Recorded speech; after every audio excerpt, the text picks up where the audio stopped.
Presentes os conselheiros Nestor Batista, Artagão de Matos Leão, Durval Amaral e Fábio Camargo, os auditores Tiago Barbosa Cordeiro, Cláudio Augusto Canha e Tiago Álvares Pedroso, bem como o procurador do Ministério Público junto ao Tribunal, Procurador-Geral Flávio Berti, declara aberta a sessão ordinária de número 34 deste ano do Pleno. Ausentes os conselheiros Fernando Augusto Melo Guimarães e o auditor Sérgio Fonseca, por motivo justificado. Ausente o conselheiro Ivens Linhares, em razão de férias. Ficam convocados, portanto, os auditores Tiago Álvares Pedroso e Cláudio Augusto Canha para a composição do quórum de julgamento, conforme portarias já publicadas. Coloco as atas da sessão de número 33 do último dia 22 de setembro e da sessão extraordinária número 1 do último dia 13 para homologação. Está em discussão? Estão homologadas. Concedo a oportunidade para as comunicações previstas no artigo 436 do Regimento e para a inclusão na pauta de processos que tratam também os artigos 429 e 522 do nosso regimento. Conselheiro Nestor Batista. Senhor presidente, para devolver ao conselheiro Durval Amaral o 331.407.15. Obrigado. Agradeço. Conselheiro Durval Amaral. Senhor presidente, para solicitar a inclusão em pauta da representação 77, 89, 60, 16. Registrado. Eu trago ao conhecimento do plenário que recebi do coordenador da nossa Coordenadoria de Informações Estratégicas, André Luiz Fernandes, um relatório final do levantamento de governança de tecnologia de informação nos municípios paranaenses, realizado com suporte no artigo 256 do Regimento, por meio de um questionário eletrônico que, embora não obrigatório, teve uma expressiva resposta e o que resultou nesse trabalho irá nortear futuras auditorias em TI pelo recém-criado Núcleo de Auditoria em Tecnologia de Informação desta Corte. Essa iniciativa, que é pioneira, busca a indução de boas práticas de governança de TI nos entes vinculados à nossa fiscalização e, consequentemente, sua modernização e aperfeiçoamento. Além disso, as informações colhidas serão aproveitadas no aprimoramento do planejamento das atividades de controle externo a serem realizadas pelo Tribunal. Referido relatório consta do procedimento 73.7440/16. Deixo livre a palavra. Concedo a palavra, então, ao conselheiro Nestor Batista. Senhor presidente, demais integrantes do plenário, tenho recurso de revista, processo 668.045.15, interposto por Alberto Visotto, prefeito do município de Paraíso do Norte, para reformar a decisão do Acórdão 165.15 da Segunda Câmara, que emitiu parecer prévio pela desaprovação das contas de 2013. O recorrente junta diversos documentos e suas razões de defesa quanto à restrição sobre o saldo contábil da conta bancária de número e o saldo contábil da conta bancária também de número. O primeiro saldo negativo e o segundo saldo negativo também, de 1.246, o primeiro de 215.903. Argumenta que foram realizados ajustes de conciliação com a correção do registro contábil para ficar de acordo com extratos da conta corrente e que as diferenças decorreram de erros técnicos de lançamentos contábeis dos recursos da conta corrente. Sustenta que existiam recursos financeiros disponíveis para o cumprimento das obrigações pecuniárias do município, A COFIN manifesta-se em instrução pela regularidade com ressalva em vista da documentação. Ministério Público, em parecer, diz que não cabe recurso de revista em parecer prévio, mas no mérito acompanha a diretoria pelo provimento.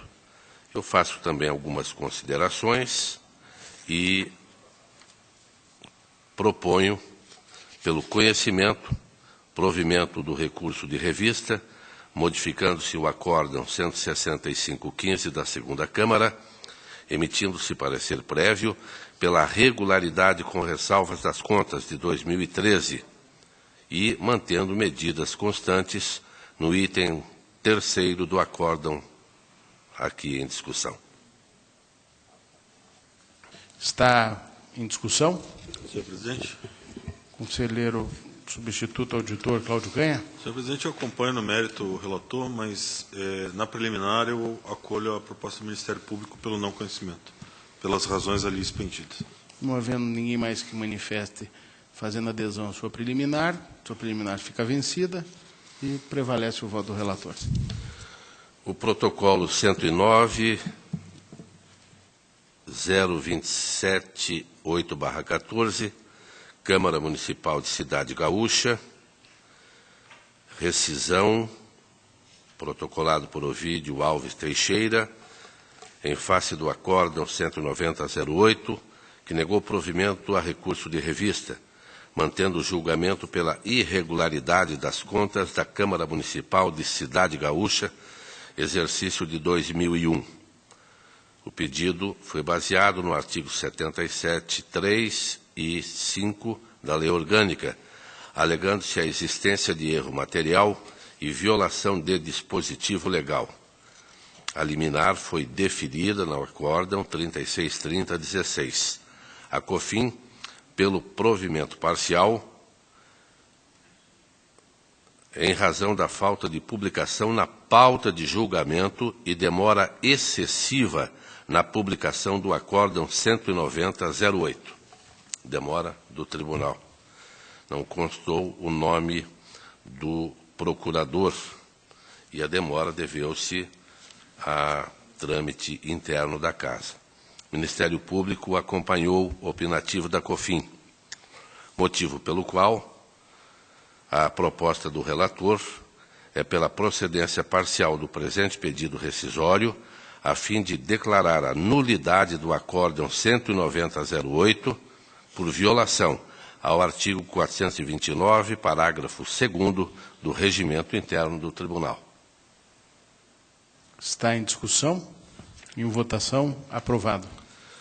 Protocolo 719.723.15, município de Lunardelli, pedido de rescisão, proposto por Célio Pinto de Carvalho, em face do acórdão 375-13, Primeira Câmara, que recomendou a irregularidade das contas do município de Lunardelli 2011.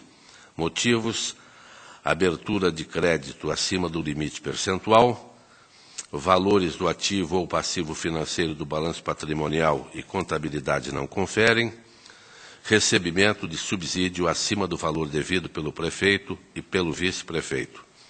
A COFIN manifestou-se, concluiu que as argumentações e documentos apresentados foram suficientes para afastar apontamentos referentes à divergência entre valores do ativo ou passivo financeiro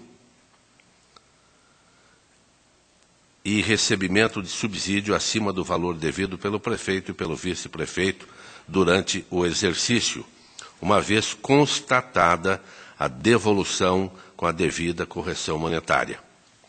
A COFIN manteve a irregularidade quanto ao excesso de 6,75 em razão do limite autorizado pela LOA. Ao final, a COFIN pugnou pela impossibilidade da emissão liminar. O Ministério Público manifestou-se também acompanhando o entendimento da COFIN.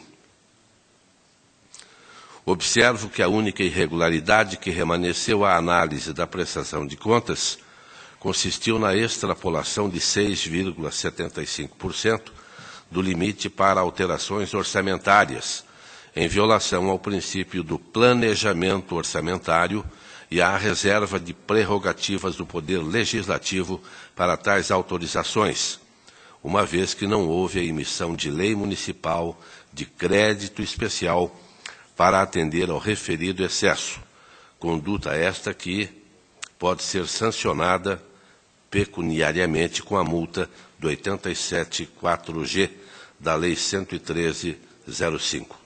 Contudo, em análise aos demais elementos do processo, verifiquei que a administração municipal, ao final de 2011, indicou superávit orçamentário de 941.068, o qual poderia, com folga, suprir o referido excesso de 656.927, caso optasse pelo envio da proposta de emissão de lei de crédito adicional especial à Câmara Municipal, o que formalmente não ocorreu.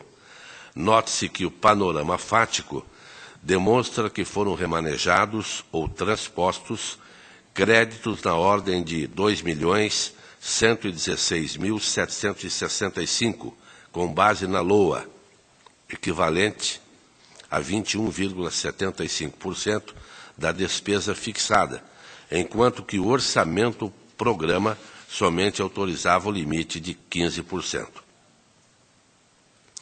No entanto, invocando princípios de razoabilidade e proporcionalidade, entendo que, apesar da incoerência legal, não havendo implicação de déficit ou desequilíbrio das contas ao final do exercício, está sim presente a fumaça do bom direito, cabendo uma análise mais acurada dos fatos, para apurar os motivos que levaram o gestor municipal a descumprir o orçamento-programa a que estava vinculado.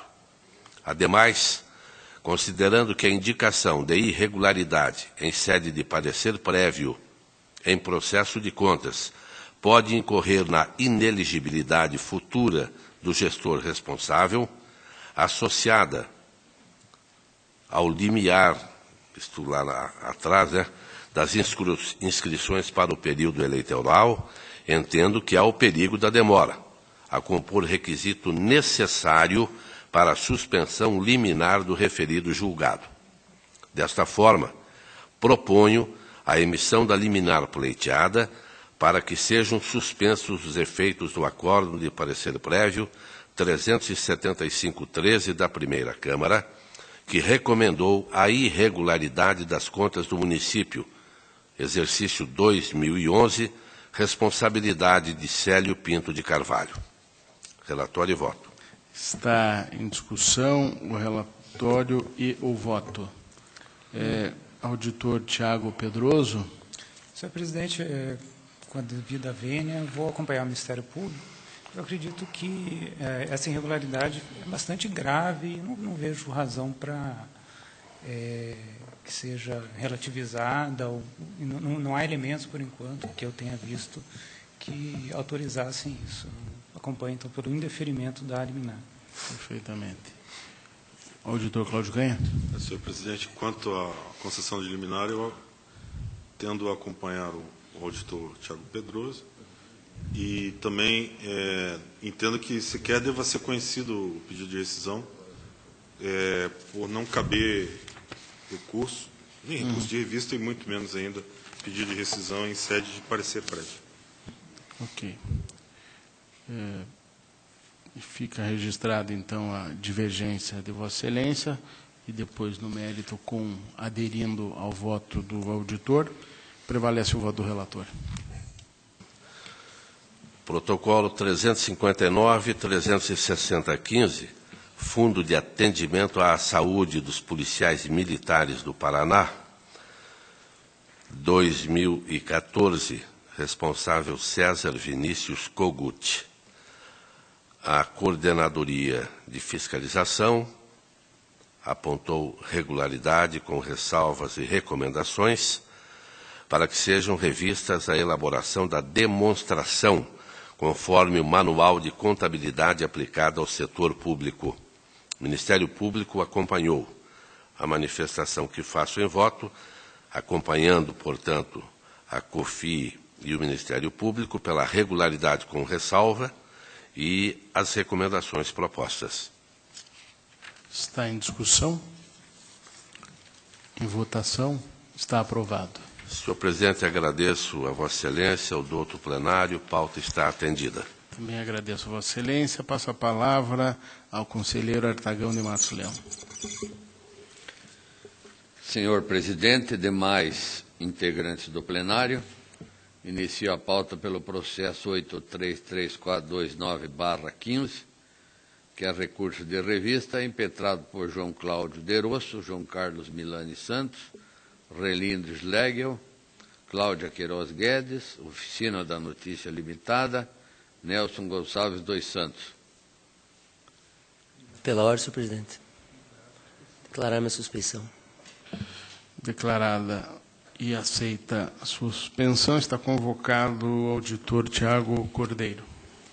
Face ao decidido no acórdão 4750-15, da relatoria do conselheiro Iver Scherp Linhares, no qual esta Casa concluiu pela procedência de tomada de contas extraordinária 30.748.13, instaurada a fim de verificar a regularidade de gastos com publicidade e propaganda realizados pela Câmara Municipal de Curitiba entre os exercícios de 2006 e 2011, especificamente quanto ao achado número 73 do relatório preliminar 2912.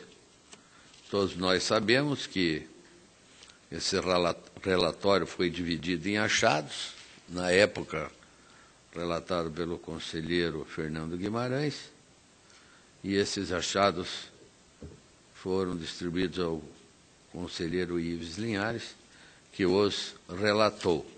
No acórdão 4750, a Casa entendeu pela irregularidade na contratação das empresas Jornal O Morador Publicidade e Eventos e NSA Comunicações Limitada, com imposição de restituição integral dos valores pagos pela Visão Publicidade, restituição integral dos valores pagos pela Oficina da Notícia, no primeiro R$ 105.050, no segundo R$ 161.260, multas proporcionais ao danos, multas administrativas, emissão de declaração de inidoneidade.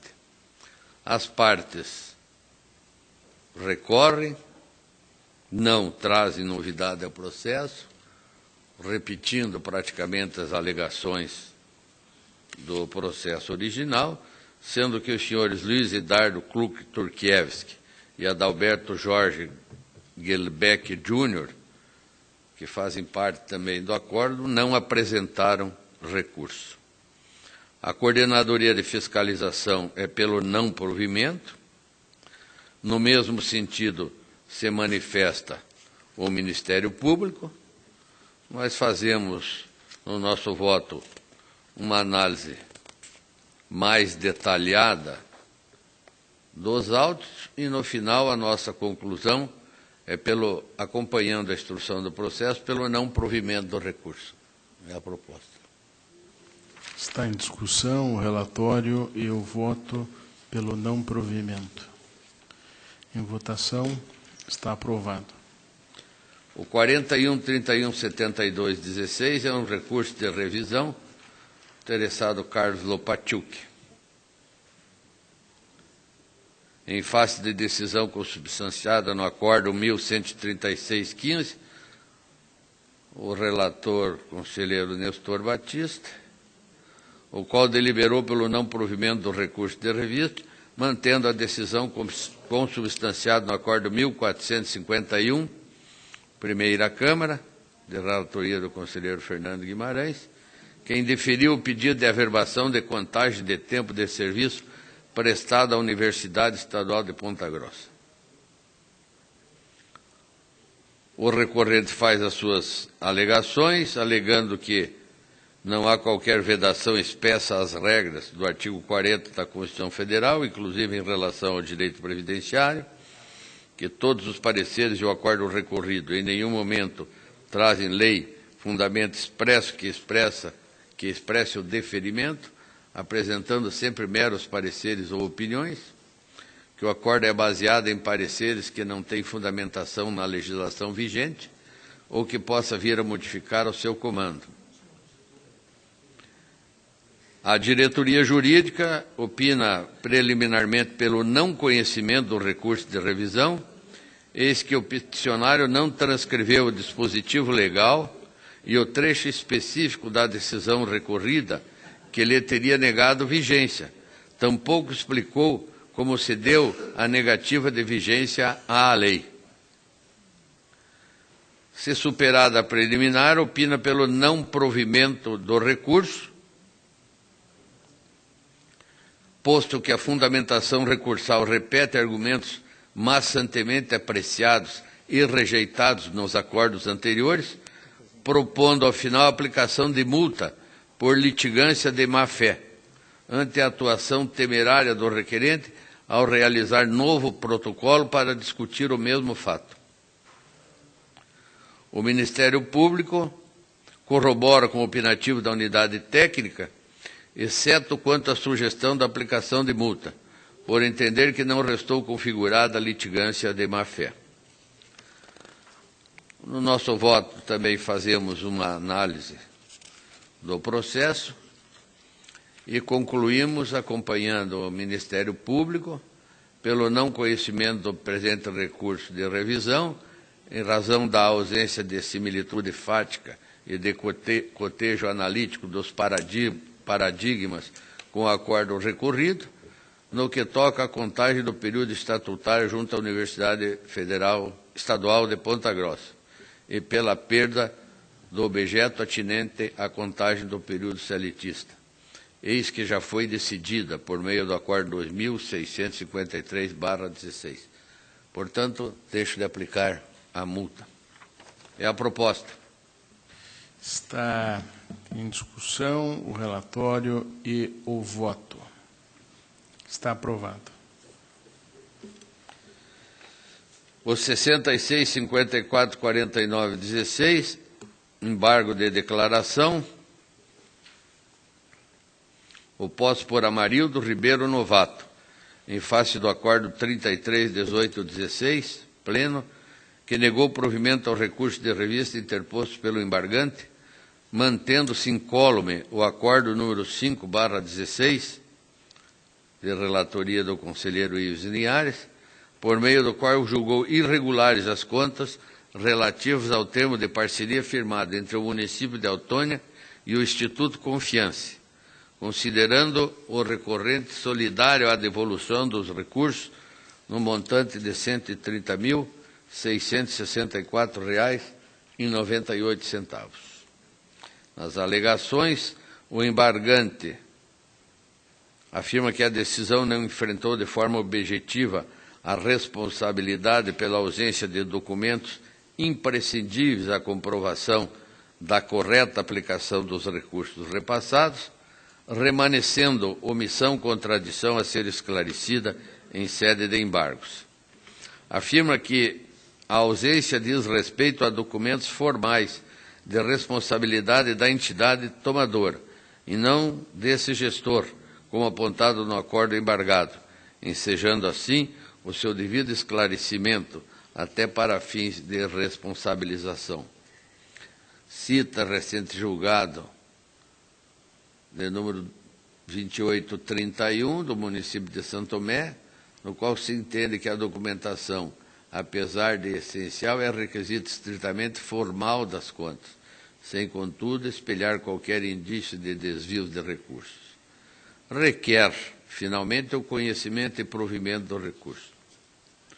No voto, afirmamos que, em que pese o alegado pela embargante, a remansosa jurisprudência exarada por essa Corte de Contas, em que se considera solidária a responsabilidade entre gestor e tomador, como no presente caso, em que não houve sequer anexação por parte do embargante, de documentação mínima que justificasse os valores repassados ao OCIP.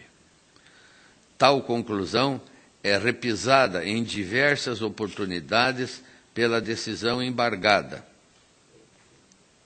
a saber, o fato da OCIP não ter apresentado a documentação ora exigida não desincumbe o gestor de demonstrar a correta aplicação dos recursos públicos repassados àquela entidade. Quanto a tal fato, os escassos documentos apresentados neste processo não possuem o condão de comprovar a destinação dos valores transferidos. Fecha aspas. E continua. Veja-se que a unidade técnica oportunizou e reiterou no decorrer da instrução processual quanto aos documentos necessários à comprovação dos repasses, em atenção ao disposto na Resolução 3/06 da Lei 9.790/99, regulamentada pelo Decreto 3.100/99 e artigo 70 da Constituição Federal. E, mesmo assim, a municipalidade manteve-se inerte. Salienta-se, sem tais documentos, resta prejudicada a avaliação da legalidade no uso dos repasses advindos do referido termo de parceria. Ademais, a decisão citada como paradigma sequer pode ser utilizada, já que naquele processo havia elementos suficientes para se verificar a adequação entre os valores gastos e o serviço prestado por meio do convênio firmado. Assim, concluímos que, ante a inexistência de omissão a ser sanada, propomos o voto pelo conhecimento e não provimento dos presentes embargos. É a proposta. Está em discussão o relatório, o voto pelo não provimento. Está aprovado. 22, 31, 28, 16, prestação de contas do Fundo Especial de Controle Externo do Tribunal de Contas do Estado do Paraná, relativos ao exercício de 2015, caminhadas pelo seu presidente, Dr. Ivan Leles Bonilha. A Coordenadoria de Fiscalização emite instrução pela regularidade, no mesmo sentido do Ministério Público, e essa é a proposta do relator, pela regularidade. Está em discussão, votação aprovada. O 26, 1380/16, prestação de contas anual da Procuradoria-Geral do Estado, relativas ao exercício de 2015, encaminhadas pelo seu Procurador-Geral, Dr. Paulo Sérgio Rosso. A Coordenadoria de Fiscalização é pela regularidade, com recomendação para que a entidade observe os prazos de remessa dos dados quadrimestrais de cada um dos módulos do 6.7. O Ministério Público, no parecer 10.951/16, manifesta-se também pela regularidade com a recomendação. E o relator acata a sugestão da instrução e parecer e propõe a regularidade com recomendação. Discussão, regularidade com recomendação. Está aprovado. Era a pauta, eu agradeço. Agradeço a Vossa Excelência e passo a palavra ao conselheiro Durval Amaral. Senhor presidente, senhor procurador, senhores conselheiros, conselheiros substitutos, senhora secretária, inicio com o relatório das atividades dos senhores conselheiros. De acordo com as informações prestadas pelos excelentíssimos senhores conselheiros e auditores, as atividades desenvolvidas nos meses de julho e agosto de 2016 podem ser demonstradas pelos números totais de processos distribuídos no período: 898. Votos proferidos em sessão, no Pleno 160, na Câmara 1073. Nas decisões definitivas monocráticas proferidas, 613. Pedidos de vista no Pleno 24, na Câmara 23. Despachos processuais diversos assinados, 2.467. Processos sobrestados, 78. Processos conclusos em 30 de junho de 2016, 1.258. Em relação à atividade dos auditores, também com base nas informações prestadas, as atividades envolvidas nos meses de julho e agosto do ano de 2016 podem ser demonstradas pelos números totais de votos proferidos em sessão no Pleno, processos distribuídos, melhor dizendo, 217, votos proferidos em sessão no Pleno, 4, na Câmara, 129, decisões definitivas monocráticas proferidas, 288, pedidos de vista no Pleno, 6, na Câmara, 5, despachos processuais diversos assinados, 904, despachos processuais diversos assinados em substituição, 2, processos sobrestados, 51, processos conclusos em 30 de junho de 2016, 685.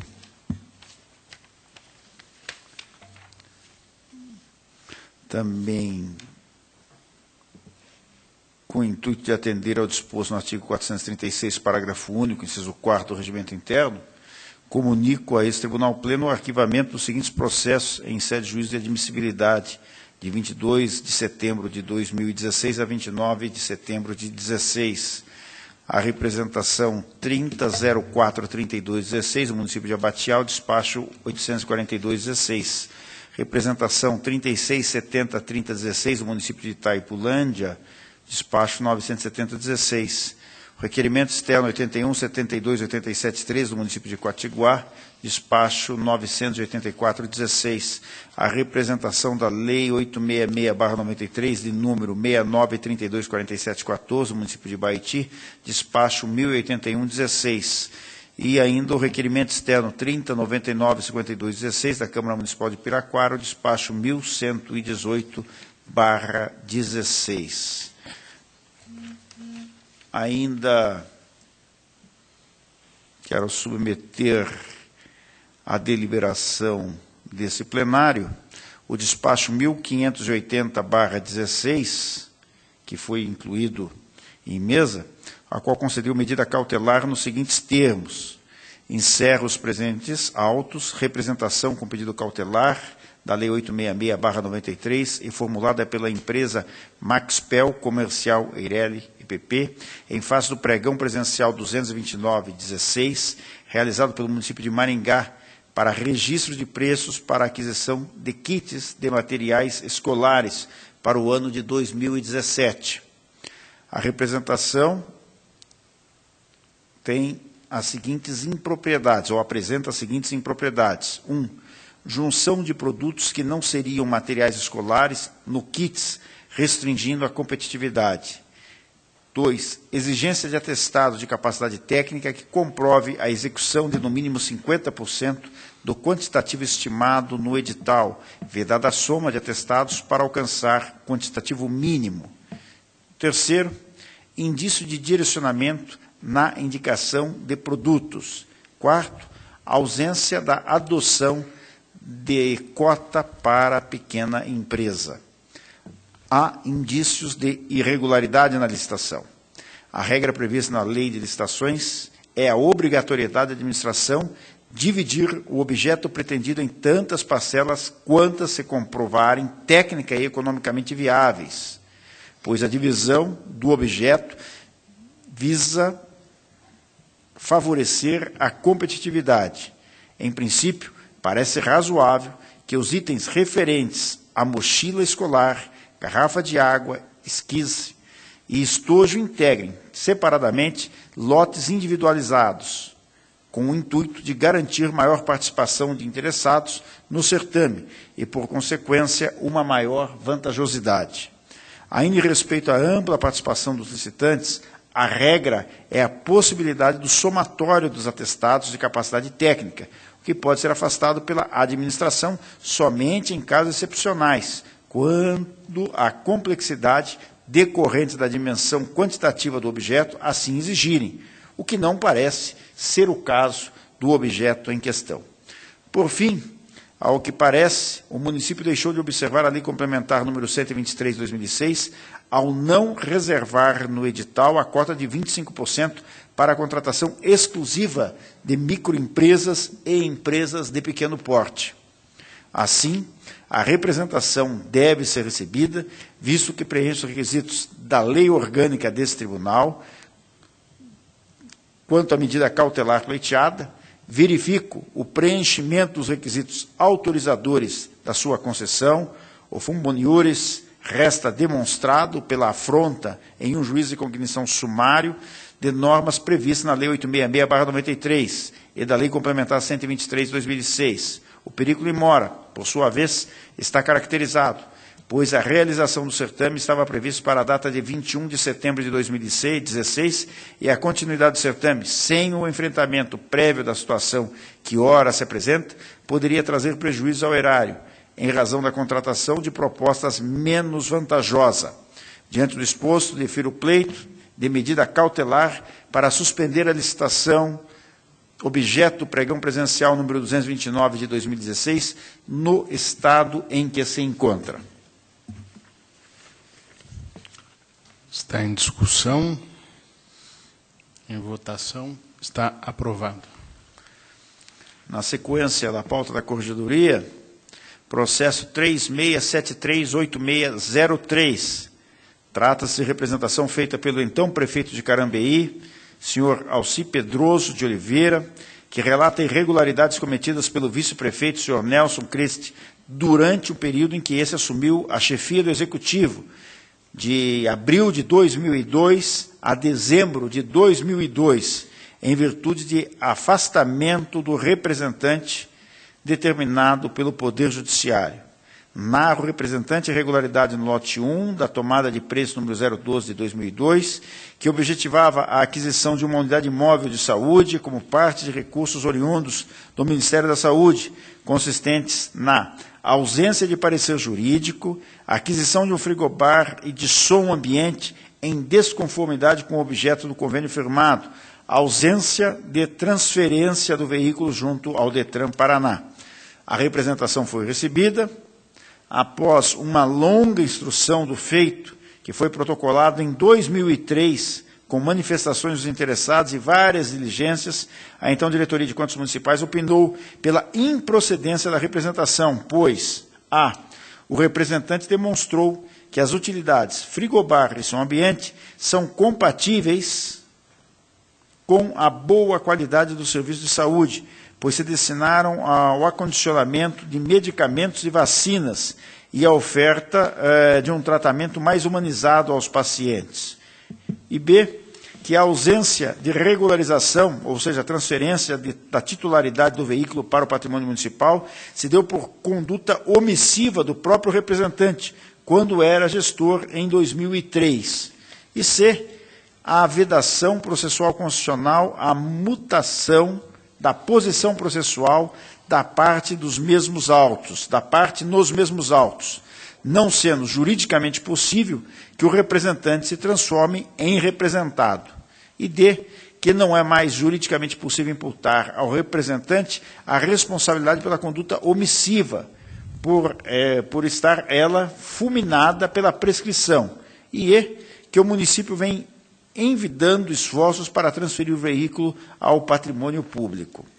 O Ministério Público de Contas sugeriu a procedência parcial por considerar que, não obstante o fato de que as irregularidades inicialmente suscitadas, quanto às supostas despesas com desvio de finalidade, ou seja, o frigobar e o som ambiente, e a dificuldade de transferência de veículo para o patrimônio da municipalidade, tenham sido razoavelmente esclarecidas, foram flagrantes as ofensas à lei de licitações, no artigo específico 38, parágrafo único da Lei 866/93, e a Lei de Finanças Públicas, o artigo 63, parágrafo 2º, inciso 3, da Lei 4.320/64, decorrentes da incúria do gestor à época, senhor Nelson Christ, haja vista as falhas no processo licitatório, ou seja, também, entre parênteses aqui, inexistência de parecer jurídico obrigatório, fecho parênteses, e especialmente no que concerne a documentação do veículo ao dar recebimento e liquidar despesas sem verificar adequadamente a documentação. Contudo, alertou o Ministério Público de Contas para a impossibilidade de aplicação de sanções, pois os fatos são anteriores à Lei Complementar Estadual número 103/2005. O relatório, o voto, também é nesse sentido, acompanhando o órgão ministerial pela procedência parcial da presente representação em face do senhor Nelson Christ, sem sanção. É o relatório e voto.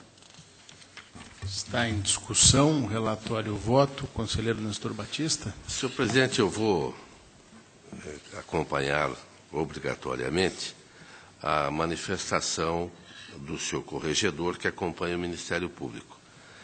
Mas vou lamentar com bastante tristeza que nós estejamos discutindo hoje um processo de 2003 neste tribunal, de uma tomada de preços de 2002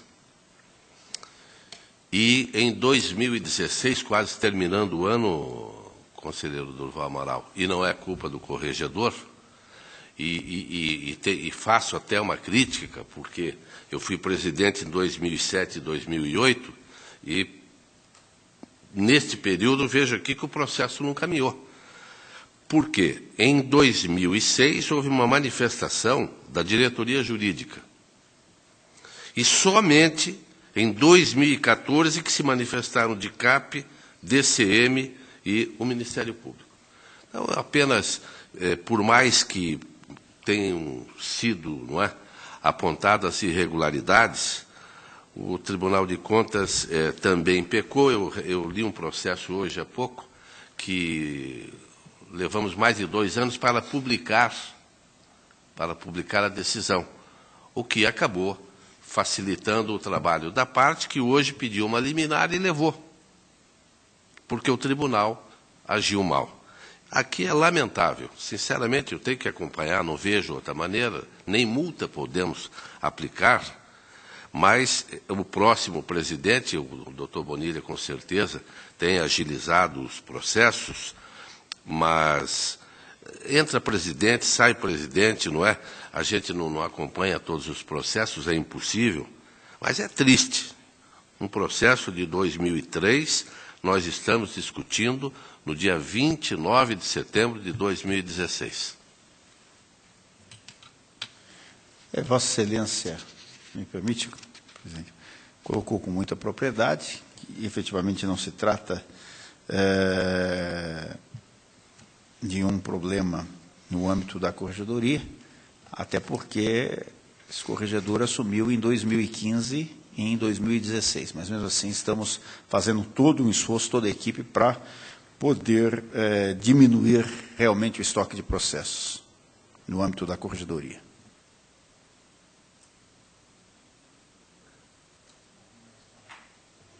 Alguém mais para discutir? Não, então prevalece o voto do relator, está aprovado. Processo 18.086509, trata-se de representação formulada pelo controle interno do município de Cascavel, em face do prefeito Lisias de Araújo Tomé e da secretária de Esportes, Rosemary Lima Tomé, sobre irregularidade em transferência voluntária ao Kart Clube de Cascavel, em 2008. Conselheiro Nestor, no montante de R$10.000. A representação aponta irregularidades na inobservância do decreto municipal, que rege transferências, entre parênteses aqui coloco, como inexistência de lei municipal declarando a entidade como de utilidade pública e autorizando o repasse, inexistência de comprovação de regularidade fiscal, de plano de trabalho, de parecer do órgão concedente e não formalização do ato de transferência, fecho parênteses. Ainda, a transferência seria a título de contribuição, porém a dotação foi de subvenção social, além da realização de despesas sem prévio empenho, pois o repasse, que ocorreu em 26 de 12 de 2008, antecedeu a formalização do ato em 30 de dezembro de 2008.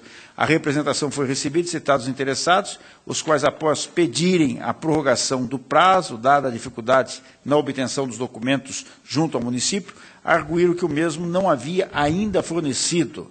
Solicitaram que esta Corte determinasse a apresentação do procedimento, o que foi deferido, tendo o município encaminhado a documentação.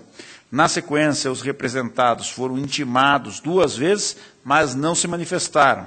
A Diretoria de Análise e Transferência opinou pela procedência da representação, haja vista que as irregularidades não foram desconstituídas, sugerindo multa aos 2 interessados, no que foi acompanhada pelo Ministério Público de Contas. O relatório, o voto, assiste razão à instrução, eis que foram diversas as irregularidades no repasse de recursos ao Kart Clube Cascavel, quais sejam: a. Termo de cooperação não acompanhado do plano de trabalho da entidade interessada, devidamente aprovado, inexistindo o plano de aplicação dos recursos, descrição das metas a serem atingidas e descrição do objeto conveniado. B. Quantia repassada utilizada para o pagamento de despesas com o evento, que já havia sido realizado. C. Inexistência de lei declarando a utilidade pública da entidade beneficiária dos recursos. E D, falta de autorização legal para firmar o convênio. E, utilização de dotação orçamentária de subvenção social.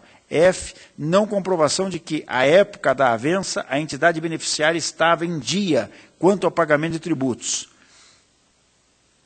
G, não demonstração pela entidade beneficiada da realização de cotação de preço por meio de 3 orçamentos em descumprimento a decreto municipal. Daí porque voto pela procedência da representação em face do então prefeito municipal Lesias de Araújo Tomé e da secretária municipal de Esportes e Lazer, à época, Rosemary Lima Tomé, responsabilizando-o solidariamente pela restituição da quantia de R$ 9.872, além de multa. Está em discussão, em votação, está aprovado. Processo 29.58.91.10, trata-se de representação formulada por Gilberto Dranca, prefeito municipal de Piém, por meio da qual noticia a prática de atos de improbidade administrativa pelo ex-prefeito Sr. Francisco Marques Neto, gestão de 2001 a 2008. Extrai-se da exordial que o ex-gestor realizou consulta a essa Corte de Contas nos idos de 2002 e que autorizou repasses financeiros à Fundação de Direito Privado, em contrariedade à resposta da consulta, resolução 3645 de 2003, que asseverou a impossibilidade do município associar-se à entidade privada para a construção de unidade hospitalar. A representação foi então recebida e citada do Sr. Francisco Marques Neto e a Fundação Henning Guido Greipel, para apresentação de defesa. O senhor Guido, presidente da supramencionada fundação, sustentou que não houve irregularidade, vez que a própria legislação pátria o autorizava. Se refere ao Decreto Federal 93.872 de 1986 e à Lei Federal 4.320 de 64. Ainda asseverou que os recursos tiveram por base em lei municipal e estadual, aduzindo que as obrigações legais da Fundação foram cumpridas, ressaltando que a prestação de contas demonstra que o montante recebido foi integralmente aplicado em benefício da entidade, declarada de utilidade pública. O ex-prefeito, Sr. Francisco Marques Neto, argumentou que a situação jurídica é distinta da situação objeto da consulta formulada no ano de 2002 e que a legislação brasileira permitia a realização dos repasses nos moldes adotados, tanto que foram aprovadas e sancionadas leis municipais específicas. A COFIT opinou pela improcedência da representação, arguindo que esse tribunal já decidiu definitivamente sobre a regularidade dos repasses de recursos financeiros efetuados pelo município de Piém para a Fundação Henning Guido Greipel, por força dos instrumentos de transferência número 01 de 2007, 5 de 2007, 6 de 2007, objeto das leis municipais 930 de 2007, 950 de 2007 e 966 de 2007. Portanto, não há elementos de irregularidade que deem fundamento ao julgamento pela sua procedência. E importante ressaltar que até o advento da Lei 13.019 de 14, não havia expressa vedação legal a repasse de transferência voluntária para a realização de obras de interesse público em imóveis privados. Com base no exposto, não havendo indícios de desvio de recursos repassados para a entidade privada sem fins lucrativos, de reconhecido interesse público, opinou pelo apensamento do presente à prestação de contas ou pela improcedência da representação apresentada. O Ministério Público de Contas, de igual forma, pela improcedência da representação. E, nesse sentido, eu voto pela improcedência. Está em discussão o relatório voto pela improcedência. Está em votação. Está aprovado. Processo 34.82.48.13, eu vou solicitar adiamento. Está adiado.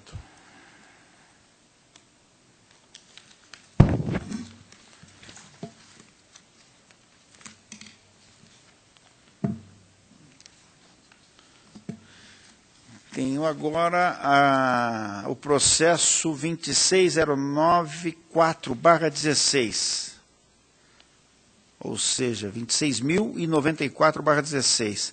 Trata-se de representação da Lei 866/93, formulada por Oxogás Resíduos Especiais Limitada, em face da concorrência pública 4815, lançado pelo município de São José dos Pinhais, cujo objeto, de forma ampla, é a coleta e transporte de lixo. A representação foi parcialmente recebida e deferida a cautelar de suspensão do certame, reconhecendo indícios de irregularidade em 1.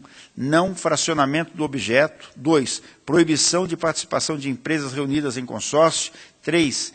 Exigência de atestados de capacidade técnica operacional, acompanhados de certidão de acervo técnico, CAT. E 4. Não exigência de apresentação de CAT pelo profissional. 5. Comprovação de experiência anterior em parcelas não relevantes e de valor não significativo. 6. Impossibilidade de exigência de apresentação de licenças de operação na fase de habilitação e inexistência de imposição legal de licença de operação para a coleta e transporte de resíduos sólidos urbanos. Os interessados foram citados e apresentaram defesa.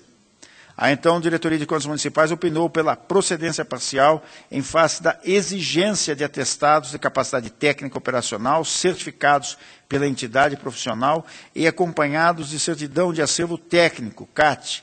A não exigência de apresentação de CAT pelo profissional, opinando apenas pela retificação do edital nesta parte e determinação.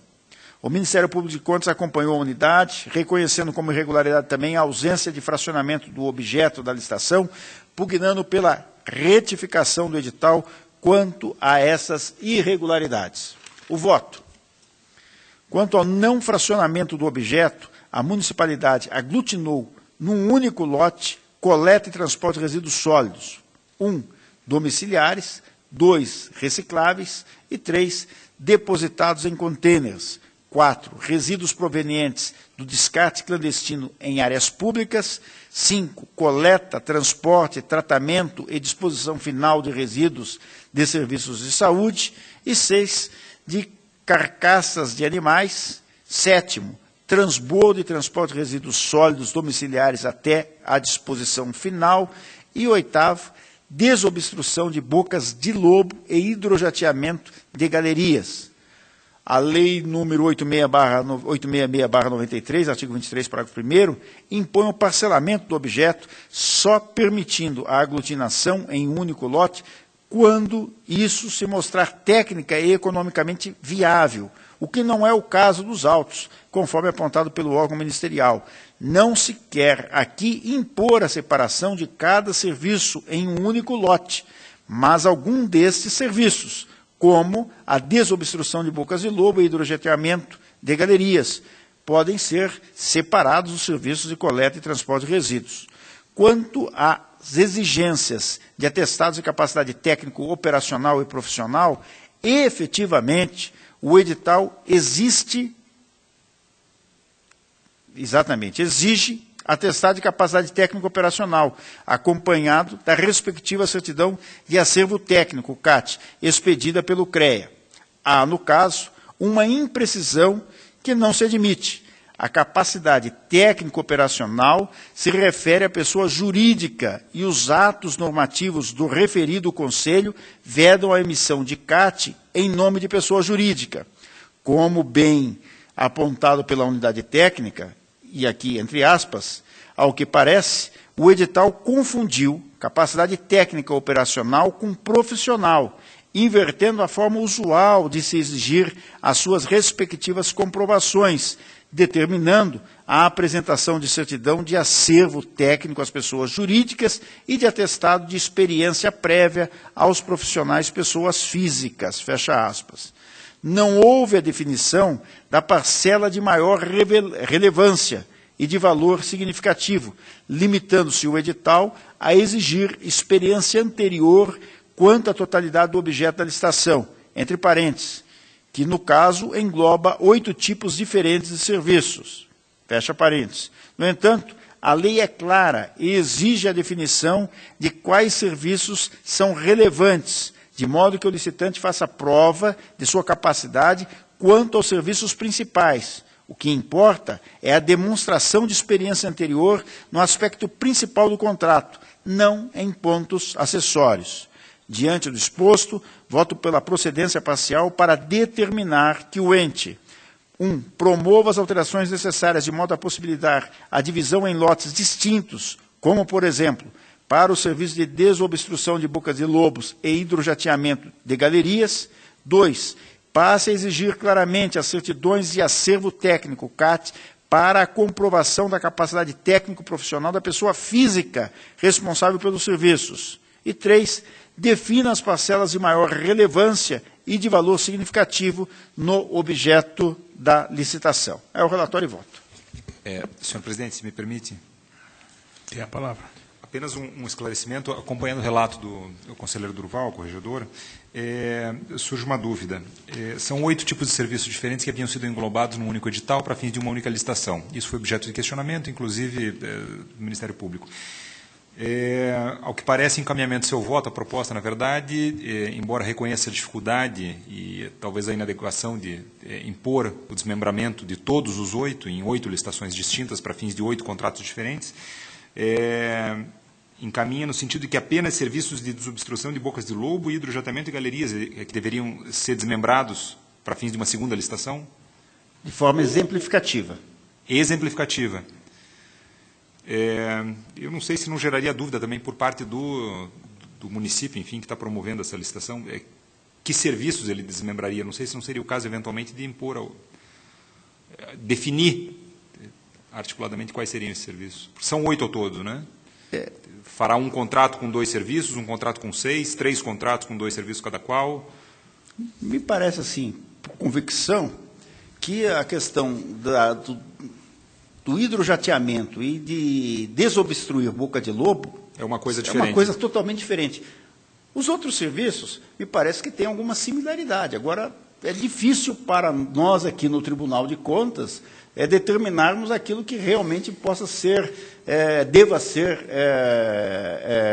desmembrados em um outro procedimento licitatório, até porque parece que tem convergência realmente alguns dos serviços que estão sendo prestados, né? A partir da sua decisão, então, estaria correto eu interpretar que seria possível continuar essa licitação com os demais 6 serviços num único procedimento e abrir um procedimento distinto apenas para esses 2, é isso? Eu entendo... Apenas a título de esclarecimento. Eu entendo o seguinte, que essa decisão do que deve ser efetivamente desvinculado, não é, ou aberto um novo procedimento licitatório, outros, já que os objetos, em tese, podem ser distintos, deva ser feito por parte do ente. E se houver reclamação, obviamente, nós vamos apurar numa possível representação que venha a acontecer. Não é? Ficaria muito difícil, realmente, aqui nós fazermos aí, às vezes, do município e determinarmos, olha, você aglutina assim, assim, nós não temos essa condição, esse parâmetro técnico para decidir. Okay. Esclarecido. Mais alguém para... Está em votação. Está aprovado.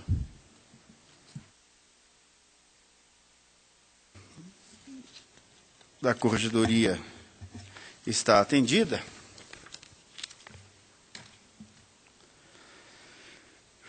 Agora, processo número 37.964/92. Trata os presentes autos de impugnação de despesas propostas pela Inspetoria de Controle Externo em face de irregularidades na execução de despesas efetivadas no exercício de 1992. Senhor Nestor, hoje eu estou com processos antigos aqui, hein? Ainda bem que eu sou conselheiro só de 2012 para cá. No exercício de 1992, pelo Departamento de Imprensa Oficial do Estado, decorrentes de chamadas telefônicas a cobrar e utilização do Código 102 de auxílio à lista telefônica, bem como em razão do descumprimento da Lei de Licitações pelo órgão. A Resolução 7.014/94, Tribunal Pleno julgou procedente a presente proposta, responsabilizando o ordenador da despesa pelos gastos efetuados. Com o intuito de encerrar o processo, a Diretoria de Protocolo, em 23 de junho do corrente, encaminhou os autos à Coordenadoria de Execuções para manifestação acerca do cumprimento da sanção aplicada, tendo a COEX noticiado não haver qualquer registro, tampouco aplicação de sanção ou recolhimento de valores em relação ao presente processo, destacando que, à época da decisão, o controle do cumprimento de decisões dessa Corte cabia ao Ministério Público junto ao Tribunal de Contas, que, por ocasião da transferência da referida função à então Diretoria de Execuções, encaminhou planilha contendo as sanções em aberto, onde não constou a decorrente do julgado ora apreciado. Manifestando-se no processo, o Ministério Público de Contas se manifestou solicitando a prévia intimação do Departamento de Imprensa Oficial do Estado do Paraná para informar o pagamento decorrente da condenação contida na Resolução 7014/94. Em resposta, a entidade informou que não foram encontrados nos arquivos documentais, documentos que comprovem o pagamento pelo ordenador de despesa da época, o senhor Paulo Davis da Costa Marques, relativo à impugnação de despesas efetuadas no exercício de 1992. Esclareceu ao final que entraram em contato telefônico com o gestor da época e com o seu filho, mas não obtiveram retorno. É o relatório. O voto, compulsando os autos e levando em conta os argumentos que embasaram a decisão proferida em processo análogo de relatoria do conselheiro Ivens Linhares, cuja proposta de voto foi acompanhada por esse relator na sessão da primeira Câmara em 12 de julho de 2016, necessárias algumas ponderações sobre o prosseguimento da execução da decisão, transitada em julgado há mais de 20 anos. De fato, na decisão citada como parâmetro, o Acórdão 3086/16 da primeira Câmara, houve o reconhecimento de ofício da prescrição da pretensão executória, conforme precedentes jurisprudenciais, tendo sido determinado o encerramento daqueles autos. Neste processo, do mesmo modo, verifica-se que a Resolução 7014/94 foi publicada em 22 de fevereiro de 95 e, assim, até a data da informação 4579/16 da Coordenadoria de Execuções, exarada em 23 de junho de 16, o processo ficou paralisado nesse tribunal. Segundo consta dos autos, o Ministério Público de Contas, a quem cabia o controle do cumprimento das decisões desse tribunal à época da emissão da resolução número 7014/94/DG, deixou de incluir a sanção referente a esses autos na planilha encaminhada à Diretoria de Execuções, onde constava sanções, entre aspas, em aberto, fecha aspas, para fins de inclusão no sistema de sanções daquela unidade, que passou a realizar o controle do cumprimento das decisões da Casa a partir de sua criação pela Lei Complementar número 103 de 2005. Conforme sustentou o conselheiro Ivens no precedente citado, entre aspas, trata-se de situação excepcional, em que, ainda que ausente uma definição jurisprudencial específica quanto ao prazo prescricional a ser observado, conforme indicado pelo douto Ministério Público de Contas, o longo prazo de interrupção da tramitação autoriza sua declaração de ofício, com vistas, inclusive, a evitar procedimentos judiciais que podem se tornar,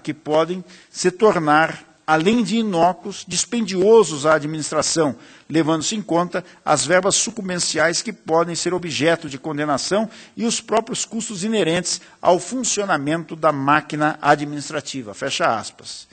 Na referida decisão, foi ainda considerado que, entre aspas, embora as decisões proferidas pelo Tribunal de Contas de que resulte imputação de débito ou multa tenham eficácia de título executivo, o regramento de sua cobrança deve obedecer à Lei de Execução Fiscal, Lei 6830/80, e, analogicamente, ao prazo prescricional executório de 5 anos, previsto no artigo 1º do Decreto 20.910/32, fecha aspas.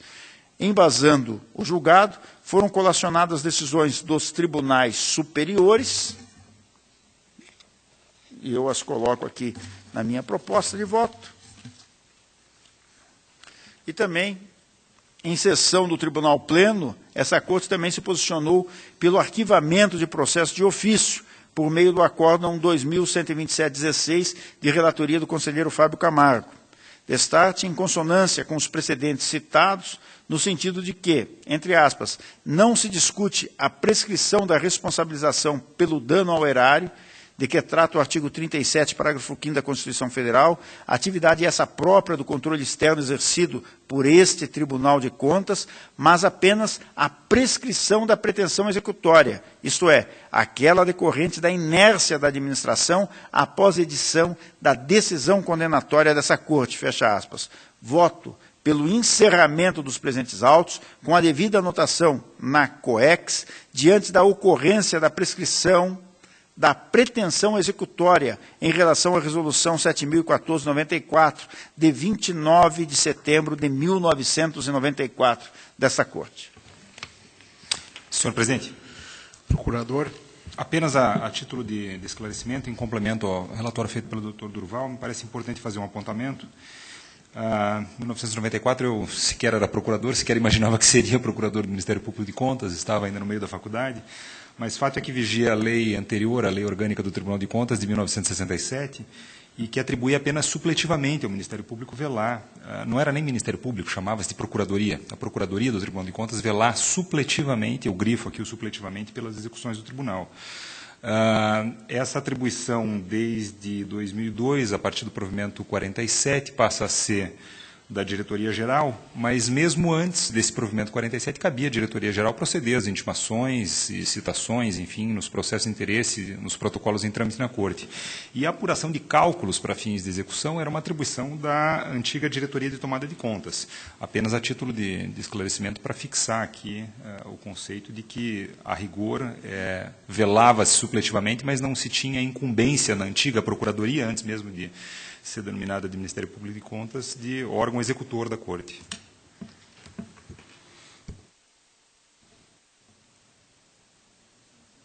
Não. Não havendo discordância, então eu mantenho a minha proposta. Ok. Está em votação, está aprovado.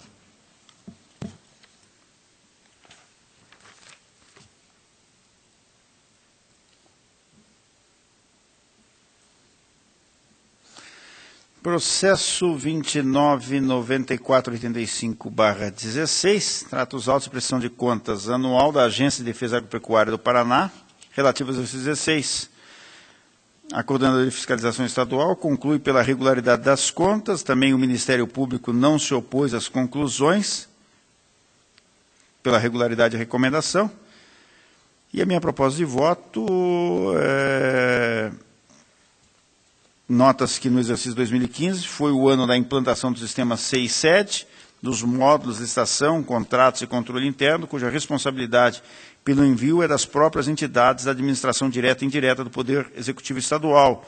Destaque acompanham a COFI e o Ministério Público e voto pela regularidade das contas com recomendação para que no próximo exercício sejam observados os prazos para envio e fechamento das remessas e dados ao CEI-7. Está em discussão, em votação, aprovado. Processo 31.58.80.16, trata os autos de prestação de contas anual do Instituto Paranaense de Assistência Técnica e Extensão Rural relativas ao exercício 2015. Também a Coordenadoria de Fiscalização Estadual concluiu pela regularidade das contas com recomendação. O Ministério Público não se opôs às conclusões alcançadas pela unidade técnica. Então, acompanho a COFI e o Ministério Público e voto pela regularidade das contas com as recomendações sugeridas. Está em discussão, voto pela regularidade, está em votação, está aprovado. A pauta está atendida, agradeço. Agradeço a Vossa Excelência. Passa a palavra ao conselheiro Fábio Camargo. Senhor presidente e demais membros que compõem esse pleno, eu inicio minha pauta, senhor presidente, pelo processo 128.79616, é um pedido de rescisão, Ministério Público junto ao Tribunal de Contas do Estado do Paraná, Rafael Charan. Trata-se de pedido de rescisão apresentado pelo Ministério Público de Contas em face da decisão contida no Acórdão 583-14 da Primeira Câmara, proferida nos autos 79.150.8 do 13, por meio do qual foi determinada a averbação do tempo de serviço prestado pelo servidor desse tribunal, Rafael Charan, a Copel Telecomunicações. Foram 2 anos e 8 meses, para todos os efeitos legais. O pedido liminar foi deferido pelo Acórdão 25.9716 do Pleno. Embora pessoalmente citado por oficial designado por esse tribunal, com fundamento no artigo 3815 do Regimento Interno, o interessado não se manifestou nos autos. A diretoria jurídica opinou pela procedência do pedido para que seja determinada a averbação do tempo de serviço tão somente para efeitos de aposentadoria, disponibilidade e adicionais. O Ministério Público de Contas emitiu parecer pela procedência do pedido. Conforme ressaltaram a unidade técnica do Ministério Público de Contas, de acordo com o artigo 133 da Lei Estadual 6174 de 70, o tempo de serviço público prestado à Sociedade de Economia Mista Estadual será contado apenas para fins de aposentadoria e disponibilidade, ao passo que a contagem do tempo de serviço para fins de adicionais é disciplinada pelo artigo 8º da Lei Estadual 10.296 de 93. Desta forma, tendo em vista que a Copel Telecomunicações S.A. é subsidiária integral da Sociedade de Economia Mista Estadual, a contagem do tempo deve se restringir aos efeitos de aposentadoria, disponibilidade e adicionais. A averbação do tempo de serviço para todos os efeitos legais conferiu a possibilidade de o servidor antecipar o período aquisitivo para a fruição de licença especial, vantagem que a legislação a ele aplicável não prevê. Portanto, acolhendo integralmente o opinativo técnico e a manifestação do Ministério Público de Contas, voto pela procedência do pedido de rescisão para com fundamento no artigo 133 da Lei Estadual 6174/70 e no artigo 8º da Lei Estadual 10.996 de 93, reformar a decisão contida no Acórdão 583-14 da Primeira Câmara e determinar a averbação do tempo de serviço prestado à Copel Telecomunicações S.A. de 2 anos e 8 meses, tão somente para fins de aposentadoria, disponibilidade e adicionais. Esse é o voto, senhor presidente. Está em discussão o relatório e o voto. Está em votação, está aprovado. Próximo processo, senhor presidente, 404.893.14, é um recurso de revisão. Pela ordem, senhor presidente, eu gostaria de pedir a vista desse processo. Pedido de vistas, não há oposição. O pedido de vista está deferido. O processo seguinte, senhor presidente, é o processo 811.174.15, é um recurso de revista, é a Associação dos Defensores Públicos do Estado do Paraná. Eu solicito a retirada de pauta. Esse que Vossa Excelência acabou de... é o primeiro, tá? 811174. Está retirado. Senhor presidente, eu agradeço a atenção, a pauta está atendida. Agradeço a Vossa Excelência. Passo a palavra ao auditor Tiago Pedroso. Eu não tenho processo em pauta, presidente. Obrigado. Desculpe, não tem processo em pauta? Não. Ok, agradeço. Com a palavra ao auditor Cláudio Augusto Canha. Obrigado, senhor presidente. Eu tenho processo de pauta que está adiado, solicito que assim permaneça, e então não teria processo a relatar. Ok. Auditor Tiago Cordeiro. Senhor presidente, novamente estou na mesma situação do meu colega Cláudio Augusto Canha. Seus colegas. E então não relatarei nenhum processo hoje. Ok. Agradeço a todos. Não há mais processos a serem relatados na sessão de hoje, pelo que marco a próxima sessão para o dia 6/10 e levanta-se a presente.